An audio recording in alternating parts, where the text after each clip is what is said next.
வணக்கம். எல்லாரும் நல்லா இருக்கீங்கன்னு நம்புகிறேன்.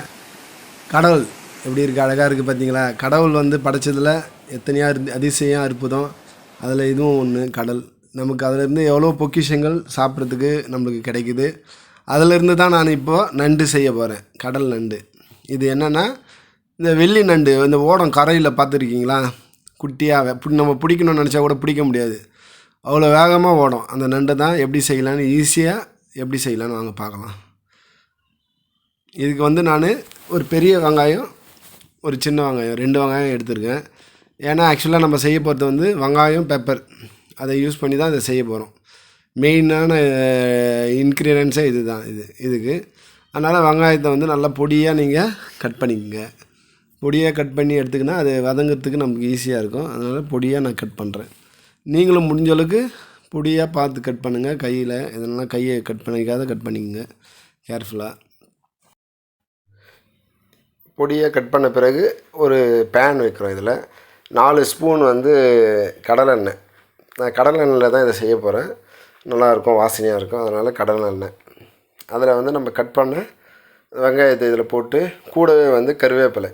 எப்போவுமே நான் சொல்கிற மாதிரி கருவேப்பிலை யூஸ் பண்ணுங்கள், ரொம்ப நல்லது.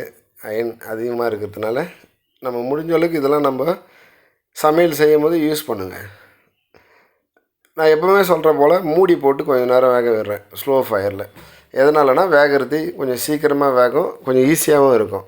அதனால் நல்லா வதக்கிட்டு, ஆனியன் நல்லா கொஞ்சம் வதங்கணும். இந்த வாட்டி இந்த அளவுக்கு வதக்கிங்க. நல்லா வதக்கிட்டு, எதுக்காக நான் இப்படி பண்ணுறேன்னா, இந்த ஆயில் இதில் சென்டராக நிற்கும். ஆயில் சென்டராக நிற்கும் போது 1 ஸ்பூன் இஞ்சி பூண்டு 2 மிக்ஸ் பண்ணது 1 ஸ்பூன். ஏற்கனவே நான் வீட்டில் அரைச்சி வச்சுருந்ததை யூஸ் பண்ணுறேன்.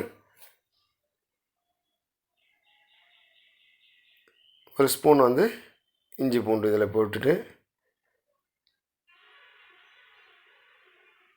நல்லா மிக்ஸ் பண்ணிக்கோங்க.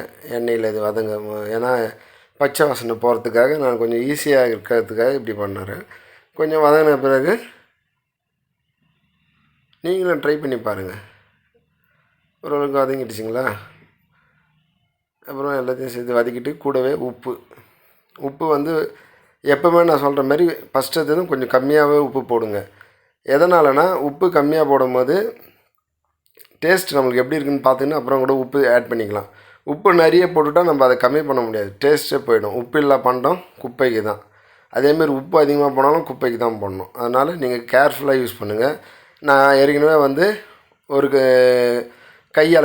ஒரு கையளவு மிளகு, அது 3ல் 1 பங்கு சீரகம் நல்லா நைஸாக அரைச்சிக்கினேன். தண்ணி விட்டு கூட நீங்கள் அரைச்சி வச்சுக்கலாம், இல்லைன்னா தண்ணி இல்லாமல் அரைக்கலாம்.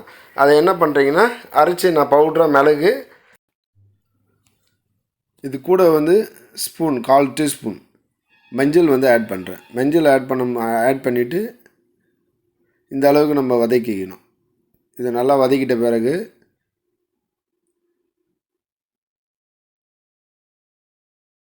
இந்த அளவுக்கு வந்துடும். நல்லா வதங்கிட்ட பிறகு தான் நம்ம நண்டு போடணும். நல்லா வதங்கிட்ட பிறகு நண்டு நம்ம க்ளீன் பண்ணி, அதை நல்லா க்ளீன் பண்ணிடணும். அந்த நண்டை நல்லா க்ளீன் பண்ணிவிட்டு, அதில் மண் இருக்கும் கொஞ்சம், அதனால் நல்லா வாஷ் பண்ணிவிட்டு அதை நம்ம யூஸ் பண்ணணும். இல்லைனா சாப்பிடும் போது அந்த மண் நம்மளுக்கு வந்ததுன்னா நல்லா இருக்காது சாப்பிட்றதுக்கு. இது என்ன பண்ணுறோன்னா, நம்ம பொறுமையாக அந்த மசாலா எல்லாத்துலேயும் மிக்ஸ் ஆகிற அளவுக்கு நம்ம திருப்பி விட்டுக்கணும். நல்லா திருப்பிக்குங்க. இது ஈஸியான முறையில் செய்யலாம், ஒன்றும் அவ்வளோ டைம் எடுக்காது. நல்லா டேஸ்ட்டாகவும் இருக்கும், சாப்பிட நல்ல டேஸ்ட்டாக இருக்கும். அதனால் நீங்கள் வீட்டில் இதை ட்ரை பண்ணி பாருங்கள்.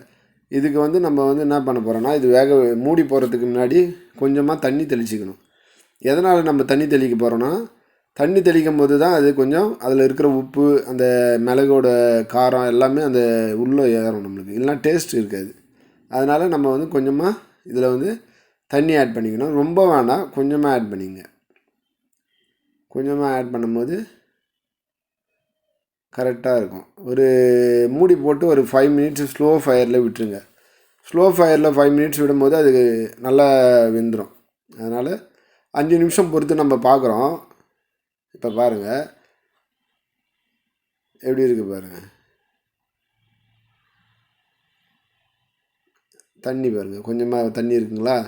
அதனால் நம்ம திருப்பி கொஞ்சம் விட்டுடணும். ஏன்னா அடியில் திருப்பும் போது தான் திருப்பி கொஞ்சம் வேகிறதுக்கு கொஞ்சம் ஈஸியாக இருக்கும்.